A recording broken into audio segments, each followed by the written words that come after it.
এখানে আমরা 13তম বিসিএস এর গণিত অংশের সমাধান দেখব।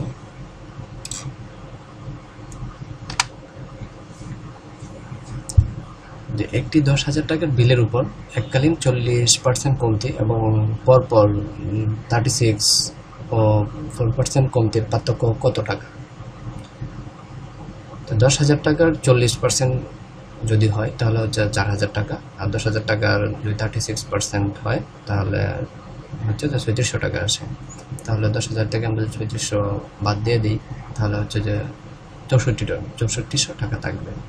6400 টাকার আবার যদি আমরা যে বলছি যে পরপর 36 ও 4%, তাহলে 6400 টাকার 4% করলে হচ্ছে যে 256।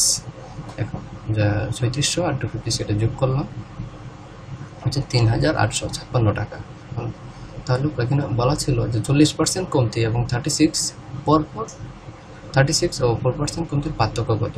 তো 40% কমতি হচ্ছে 4,000 টাকা, আর পরপর 36 আর 4% কমতি হচ্ছে 3856 টাকা। তাহলে এটা বাদ দিয়ে দিলাম 4,000 থেকে, 140 টাকা হচ্ছে পার্থক্য।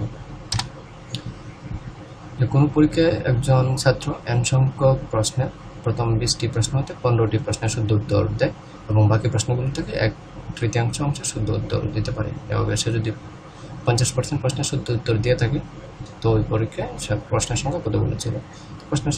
টোটাল প্রশ্নের সংখ্যা n, প্রথম 20টির মধ্যে 15টি শুদ্ধ উত্তর দিয়েছে, এটা লিখলাম আমরা। এবং হচ্ছে যে বাকি প্রশ্ন থেকে 1/3।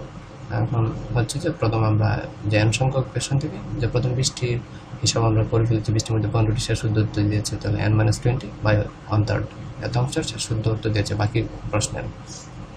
আর হচ্ছে যে টোটাল সে 50% শুদ্ধ উত্তর দিয়েছে, তো n × 50%। যদি আমরা ক্যালকুলেশন করি তাহলে এখান থেকে আমরা n এর মান পাবো। যে 32-এর 2 ভিত্তিক লগারিদম কত? এটাকে আমরা লিখতে পারি যে log 2^32। আবার যে আমরা 2^32 মানে 32 কে আবার লিখতে 2^5, 5 এটা সামনে চলে আসবে, log 2^2, তাহলে log 2 এটা কাটা, তাহলে 5 হচ্ছে অ্যান্সার।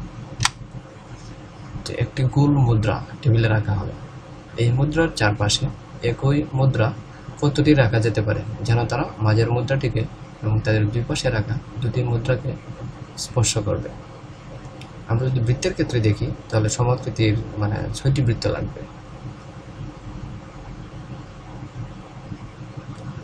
আর হচ্ছে যে আমরা যদি এটা সামান্তরিকের ক্ষেত্রে একটু দেখি তাহলে হচ্ছে যে 8টি সামান্তরিক লাগবে। তাহলে হচ্ছে যে এটা আমরা উত্তর পেয়ে গেলাম। বালক ও বালিকা একটি দলে নিম্নরূপে খেলা হচ্ছে, যে প্রথম বালক 5জন বালিকার সঙ্গে খেলছে এবং দ্বিতীয় বালক 6জন বালিকার সঙ্গে খেলছে। এভাবে শেষ বালক মানে সবকটি বালিকার সঙ্গে খেলছে। যদি বি বালকের সংখ্যা এবং জি বালিকার সংখ্যা হয় তাহলে বি এর মান কত হবে? এখানে বালককে বি এবং বালিকাকে জি ধরে আমরা হিসাব করছি। যে প্রথম বালক 5জন বালিকার সাথে খেলছে, তাহলে তাদের মধ্যে ডিফারেন্স হচ্ছে 4। আবার সেকেন্ড বালক 6জন বালিকার সাথে খেলছে, তাদের মধ্যে ডিফারেন্স হচ্ছে 4। তাহলে আমরা কি লিখতে পারছি যে বয়েজ বালকের সাথে যদি আমরা 4 যোগ করি তাহলে এটা গার্ল সমান হয়। তাহলে আমরা বি সমান লিখতে পারি g-4। একটি লোক খাড়া উত্তর দিকে m মাইল দূরত্ব অতিক্রম করে প্রতি মাইল 2 মিনিটে এবং খাড়া দক্ষিণ পূর্বস্থানে ফিরে আসে প্রতি মিনিটে 2 মাইল হিসাবে, তার লোকটির গড় গতিবেগ ঘন্টায় কত? এখানে বলা হচ্ছে যে 2 মিনিটে সে 1 মাইল যায়, তাহলে 60 মিনিটে যাবে হচ্ছে যে 30 মাইল। আবার 1 মিনিটে সে 2 মাইল যায়, তাহলে 60 মিনিটে যাবে হচ্ছে 120 মাইল। এখানে আমরা একটা শর্টকাট ফর্মুলা বের করেছি লোকটির গড় গতিবেগ বের করার জন্য। যে প্রথম জনের গতিকে আমরা এখানে প্রকাশ করেছি x দ্বারা, দ্বিতীয়টিকে আমরা এখানে প্রকাশ করেছি যে y দ্বারা, 2x হইবে x + y। এভাবে আমরা এখানে এটা তারপর মান বসিয়ে দিলাম যে 2 × যে x, তারপর হচ্ছে x হচ্ছে 30, y হচ্ছে 120, আর নিচে হচ্ছে x + y 30 + 120। এভাবে আমরা গড় পেয়ে গেলাম। যে y সমান 3x প্লাস 2, আমরা y সমান হচ্ছে -3x প্লাস 2 এবং y সমান হচ্ছে -2 দ্বারা গঠিত জ্যামিতিক চিত্রটি দ্বারা আমরা কি বুঝতে পারি? তো প্রথম দুটি সমীকরণে আমরা দেখতে পাচ্ছি যে এখানে ধ্রুবক যে 2 এটা হচ্ছে সমান, আমরা 3x -3x ধ্রুবক হচ্ছে এখানে 2, দুইটার ক্ষেত্রে ধ্রুবক হচ্ছে একই এবং x এর ভ্যালু যা আছে সেটাও সমান কিন্তু বিপরীত চিহ্ন সংযুক্ত। আর তৃতীয় সমীকরণে আমরা দেখতে পাচ্ছি y হচ্ছে শুধু ধ্রুবক, তাহলে এক্ষেত্রে হচ্ছে যে দুটি বাহু সমান হবে, তাহলে এক্ষেত্রে চিত্রটিকে আমরা বলতে পারি যে এটা একটা সমদ্বিবাহু ত্রিভুজ হবে, এর দুটি বাহু সমান হবে। যদি x³ plus hx plus 10 equal 0 এর সমাধান 2 হয় তাহলে h এর মান কত?